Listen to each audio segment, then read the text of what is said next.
Picture this. You start thinking about what you had done back in the day when you were very young. It was all fun and sunshine with you being taken everywhere. Landmarks, activities, and also shopping. But the one thing that made me want to make this video in the first place is this. Yep, that's me, right here. More than a decade ago. See how thriving the mall was in the first place? This got me thinking, how is this mall doing right now? Okay, let's start from the beginning. I was doing my weekly traveling session and I suddenly remembered about a mall that I used to go to while I was riding public transport. This got me thinking, what if I decide to revisit malls I used to go back then? And that's what I did. I stopped at TTTI MRT station, done a lengthy walk from the station to the mall, and stepped inside, and lo and behold, it's quite empty in here. A far cry from what it used to be, more than 10 years ago. That mall is Sri Damansara, formerly known as Tropicana City Mall. This mall used to be my childhood back in the day, and there's a lot of things to do while I was young, like walk around, play around in a kid's playground, and eat food, I guess. Fast forward to slightly over a decade later as an adult, and I revisited that mall for nostalgia's sake, only to see it not doing well either. This got me thinking, how about the other malls that I used to visit? I know that One Utama and IPC are thriving due to the former being a novel mall with connecting public transport and the latter being connected to IKEA. But the others I used to visit unfortunately wasn't doing so well. Okay, that's one of the malls I had visited. But there's another mall. I'm talking about the Summit in Subang Jaya. This mall was where I got my Wii console and had it fixed. And there's a lot to list down. I still remember going there to test out the Wii console before we bought it, fixing the Wii after I updated the firmware before it just gave me a 003 error, and also for me to get a whopping 80 games on the drive and I can load it through a USB loader. It was easy to get to this mall, courtesy of the USJ 7 LRT station, and I revisited it for nostalgia's sake. I walked around the mall, and I'm not even sure if this was the same shop that I got the Wii from, I can't remember. But it's not really that dead. There were people eating lunch while there were people grocery shopping.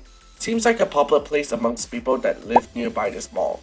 For comparison, here's what it looked like, but as of now, it's not really that lively. At least it is in the lower floors, but that's about it really.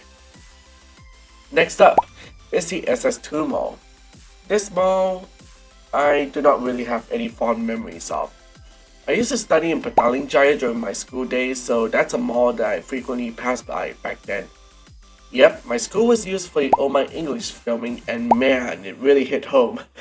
What I'm here for is the SS2 Mall. I didn't always pass by it. No, I sometimes go there, and it's just mediocre at best. If I remember correctly, I entered the mall with my family and it's pretty quiet. I can still recall the time when we played go-karts, or whatever it is. I personally do not have much memories with this mall, but I went there, right? Okay, here's something ridiculous, alright? These malls that I looked at so far are located in strange locations where people can't reach without a car or grab. Personally, I do not want to use a private vehicle to go places. I always have preferred to go on public transportation to head to places, like metros and buses, and then walk to my destination. But some of the places are very hard to reach by only walking. Either that or the mall that I visited doesn't really offer the same level of choices due to the tenants closing down. I think there should be more towards locations where there's no nearby malls around, like a neighborhood mall that's located near a residential area. That'll make it convenient for people to go there as they won't have to go too far to shop for things. After all, neighborhood malls, in my opinion, should provide the bare minimum, like a supermarket, and some shops and restaurants like what Aeon did with their malls. For people that are willing to travel to a more commercialized area for, let's say, an Apple store or an attraction or something that's enticing, so I'd say keep the bare minimum in the neighborhood malls while the more interesting or luxury shops or restaurants can go to a more commercialized area like Bukit Bintang.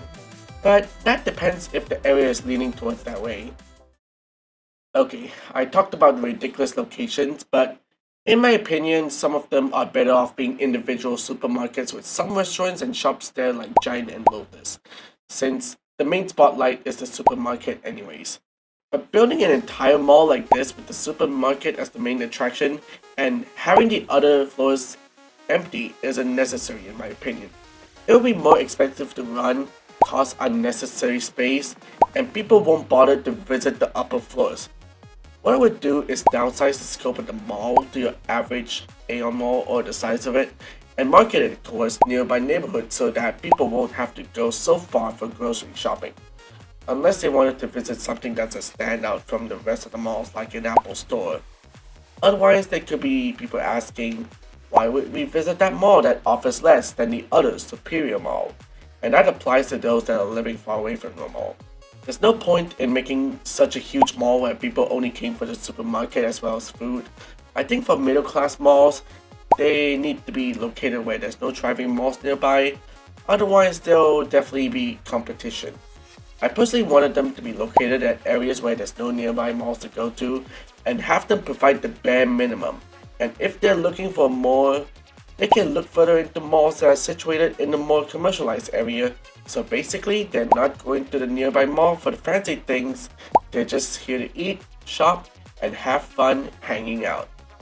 I'm not sure what to say about the current malls, especially the one that used to thrive and now it's dead in the present day, but I would redevelop it into another building that benefits others like what eCurve did.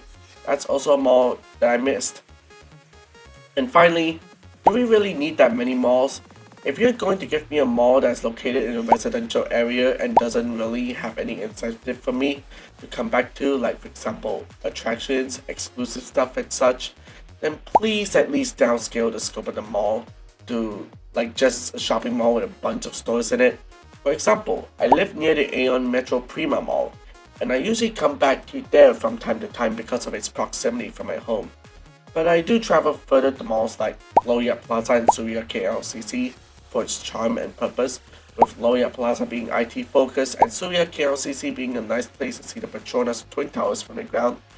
I think the amount of malls trying too hard to be like some sort of show off should be reduced to near commercial areas, and they would have to do something unique.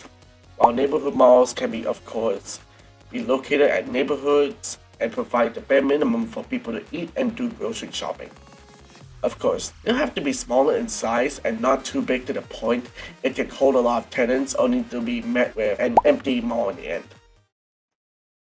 So yeah, in my opinion, malls are a great place to eat, shop, and hang out with friends, whether if they wanted to go nearby or far. But unfortunately, not all of the malls took off or stayed relevant. There are definitely some redeeming factors to them, like being a neighborhood mall and such, but I think the unnecessary size and the number of floors add to the cost to maintain and run.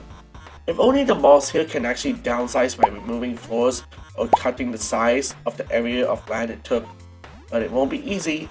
Maybe the only thing to do with them is try to reduce costs because it feels like there's unnecessary money wasted for empty floors with little to no tenants there.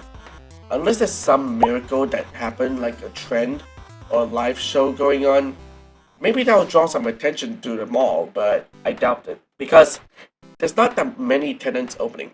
So I hope that future malls won't suffer the same fate due to poor location and convenience, or the novelty isn't here, or maybe more factors that could hamper the mall's reachability or interest.